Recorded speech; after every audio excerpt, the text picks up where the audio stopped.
Yo, what's up, peeps? So we got our man here, Nico Bolas, dragging us back into the void one more time for another good game. And this is going to be game number 1 of Heliod combo versus Tron, the rematch. So first game went to me. It was 2-1, so super close game. This time around, this is game number 1. And Rainbow Rob, excellent opponent, completely understands how to play Heliod combo, especially against me. So I definitely want to say hats off to him.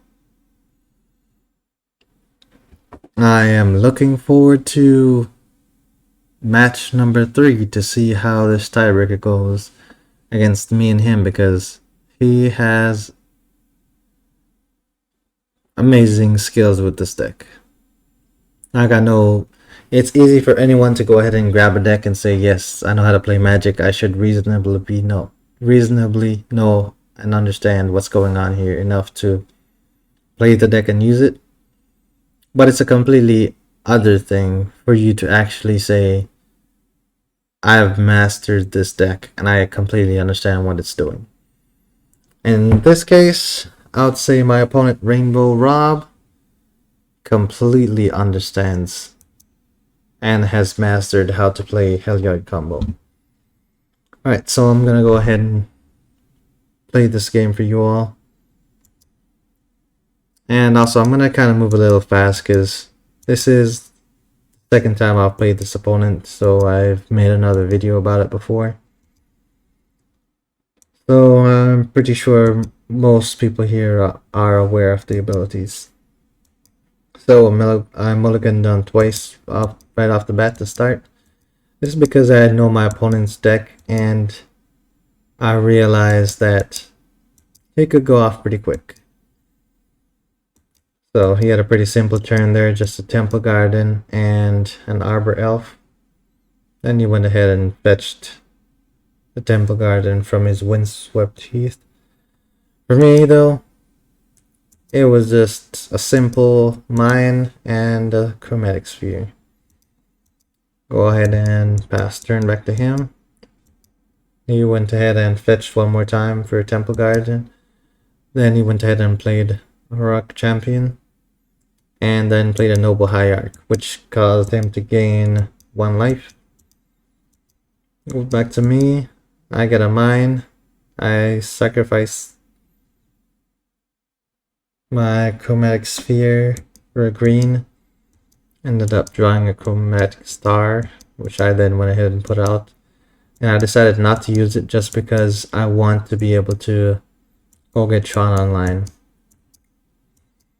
And lucky for me here, I ended up sacrificing my Chromatic Star, and it made me draw a Sylvan Scrying. So because it made me draw a Sylvan Scrying, I went ahead and fetched my last piece of Tron here.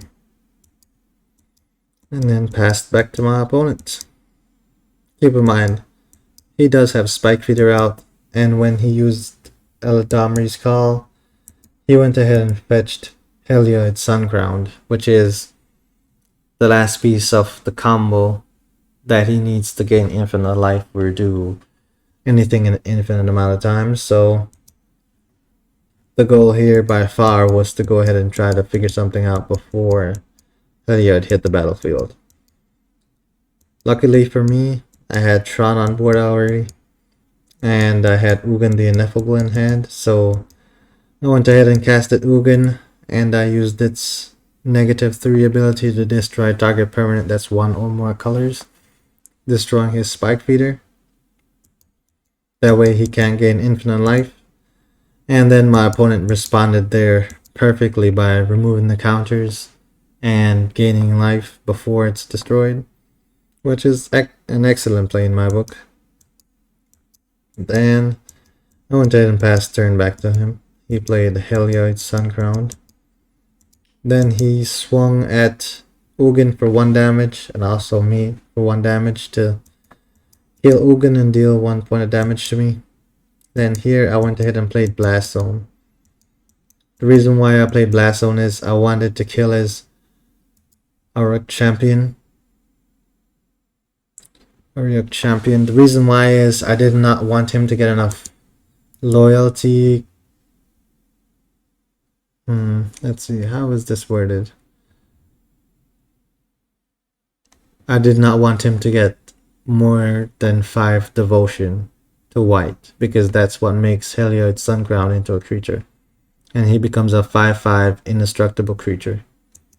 And he will not have haste because he's been under my opponent's control since last turn. Or the turn before that. But here I went ahead and played Chromatic Sphere. And I thought to myself, while I was passing the turn, my opponent has Heliod out, Auric champion. You know, he's pretty much got everything going for him at this point. And sure enough, that kept up. My opponent went ahead here and used the Ranger, Captain of Eos, to go get his Walking Ballista. Then he went ahead and played the Walking Ballista for 1. And when it entered the battlefield, our champion made him gain 1 life because of the trigger from Walking Ballista entering, which then triggered Heliod to put a 1/1 counter on target creature or enchantment, and he went ahead and chose his Walking Ballista, which is not a big surprise here. And then he went ahead and attacked me for 7 damage with his Heliod Suncrown. Then at the beginning of my upkeep, he sacrificed Captain Ranger of Eos. The reason why is it goes ahead and makes it to where I cannot cast non-creature spells this turn, which for me is a huge deal because I only play 1 creature. Granted, I had the 1 creature in hand, but I have nowhere near the mana to cast Nicol Bolas right now. So, like you all can imagine, I just went ahead and passed the turn back to my opponent, in which he went ahead and capitalized on everything here. He had a Skyclave Apparition in hand that he went ahead and played, and just exiled my Chromatic Sphere just for the fun of it at this point. And then he gave his Walking Ballista lifelink. The reason for that is, if you give Walking Ballista lifelink, and you remove a counter from him, he can deal 1 point of damage to any target. And then once he deals damage, he gains life. Or you gain life because he dealt damage. And Heliod Suncrown triggers because you gained life. So you can put a counter on a permanent. So you just keep that combo going. And you just constantly keep dealing damage to the opponent if you want to. And because you're constantly gaining life, you're always going to be, able to just keep the damage going. Also, I know that I ended up drawing into Karn Grey Creator. But even if I had gotten Karn Grey Creator a turn earlier, it would not have made a difference. Because if you look at it, my opponent has Skyclave Apparition here. That means you could have exiled Karn Grey Creator. If I had Sorcery of Spyglass, my opponent would have then just exiled either one of the 2, Sorcery of Spyglass or Karn. Most likely going to be Sorcery of Spyglass, and then he'd attack Karn if you wanted to get rid of it, just to use the combo to win.